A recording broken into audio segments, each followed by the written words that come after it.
Ini kami ucapkan selamat datang kepada yang terhormat Bapak Camat Kecamatan Muara Jawa, Bapak Muhammad Ramli SMM, Bapak Kepala Sekolah SMA Negeri 1 Muara Jawa, Bapak Wahyono SPD MM, para narasumber yang luar biasa, yaitu Ibu Luciani Yo, Bapak Fahmi Ramadan. Aku berdiri jadi pandu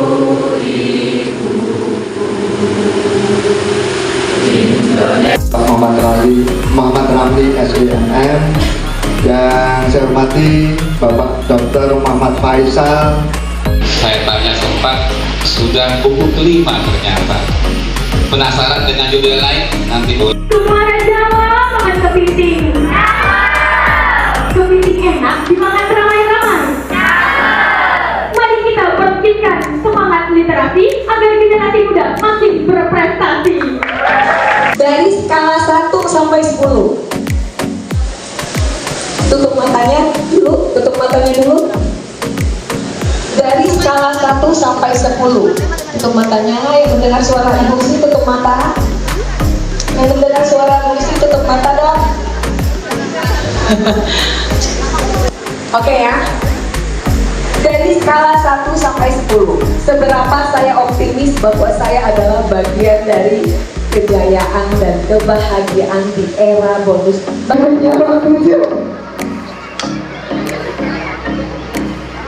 Yang menjawab 8, yang menjawab 9,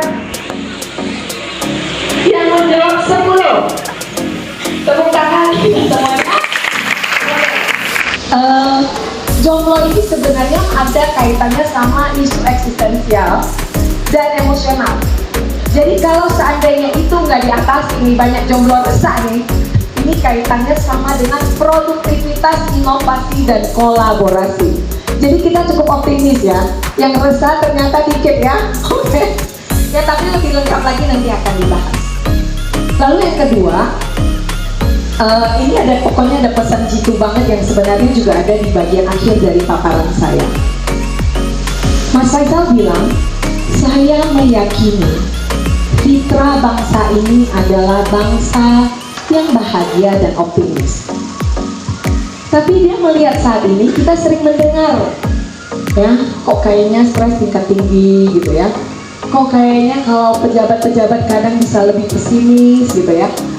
Lalu beliau mengatakan, apakah generasi muda di era bonus demografi ini yang katanya kembali ke atas, ya, perlu diajarkan konsep-konsep baru tentang kebahagiaan atau optimisme, bukan seperti narasi-narasi yang kita dapat dari diri. Lalu yang kedua ada penjelajahan ruang budaya. Jadi lalu yang ketiga ada membahas tentang tantangan dan proyeksi daripada tiap-tiap generasi nantinya. Dan di sini membahas tentang apa sih yang dimaksud dengan kembali ke akar. Tadi 2 prank, ya. 3 jualan, ya. Terus apa lagi 4?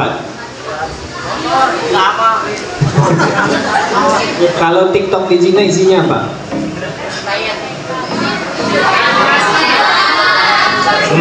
Angkat tangan dong satu-satu dong, saya nggak bisa dengar. Ayo angkat tangan aja. Ayo. Jadi ya silakan. Lalu dia tuh ada kayak isi informasi dari negaranya. Betul. Jadi TikTok di Cina satu isinya informasi tentang negaranya. Yang nomor 1 adalah prestasi-prestasi. Itu TikTok Cina. Kedua, tutorial, cara ini, cara itu, cara ini. Itu yang disebut sebagai literasi. Ya. Kalau kalian nonton TikTok, yang kalian tonton apa? Iya. Hari ini kita mau bahas ini ya, melek literasi, baca buku.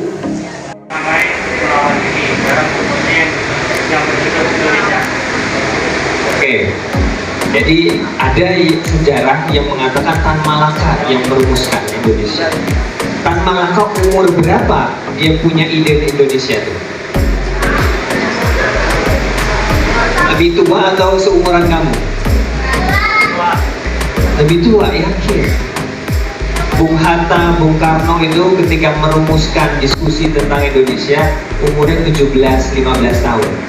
Silakan kenalkan diri, nama saya Auril Gibran Jalid dari SMA Negeri 1 Sangsanga. Nah, yang saya ingin tanyakan, bagaimana cara kita menyikapi permasalahan antar generasi yang ibaratnya memperolok kami sebagai generasi Z itu sendiri.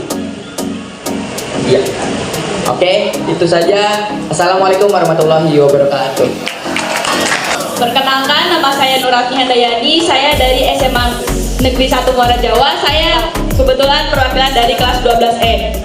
Jadi begini, saya ingin bertanya, Pak, bagaimana langkah konkret kita sebagai generasi Z untuk melestarikan folklore yang semakin memudar? Perkenalkan, nama saya Muhammad Rizal Faik. Saya perwakilan dari sekolah SMKPP. Ini Pak, saya mau nanya, metode belajar mengajar apa yang bagus untuk para pelajar Gen Z agar menjadi semangat untuk belajar? Perkenalkan, nama saya Rina, saya guru dari SMA Negeri 1 Muara Jawa. Ingin saya tanyakan, bagaimana kita ini sebagai guru atau sebagai pendidik melihat perubahan antara tekanan sama, kalau di saat ini kan tidak boleh ya, kita ada punishment atau sanksi dan sebagainya. Namun kami sadari bahwa itu menjadi modal kami untuk siswa itu bertumbuh gitu ya, punya kompetensi. Kalau tidak, ya tadi mereka tidak mau punya usaha seperti itu. Bagaimanapun kita berusaha, kami terganjal dari ya kebijakan dan sebagainya. Jadi apa saran dari Bapak ya, kita melihat pola generasi yang ada ini supaya kami ini punya strategi lah Pak ya.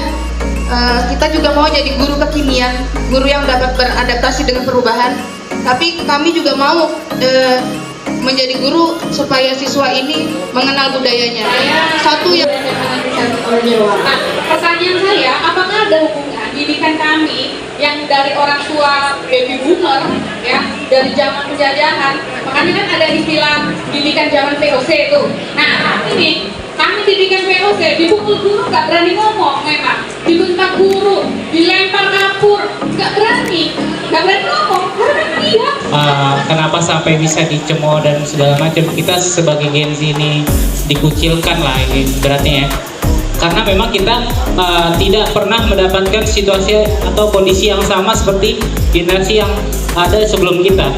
Nah, itu bukan menjadi masalah, tetapi kita kalau berbicara tentang kemampuan adaptasi, kita sebagai generasi Z harapnya bisa tidak hanya belajar dari pengalaman, tapi kita juga bisa beradaptasi.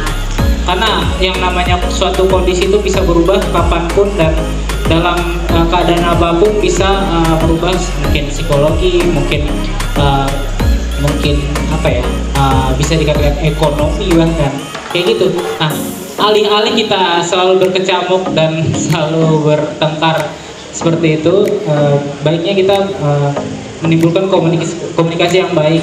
Jadi paling ahli, paling unggul itu kalian harus cinta sama ilmu yang kalian pelajari. Kalau kalian belajar cuma biar lulus, kalian belajar cuma biar dapat ijazah, kertas ijazah itu, saya yakin setelah lulus pelajarannya lupa semua. Lupa.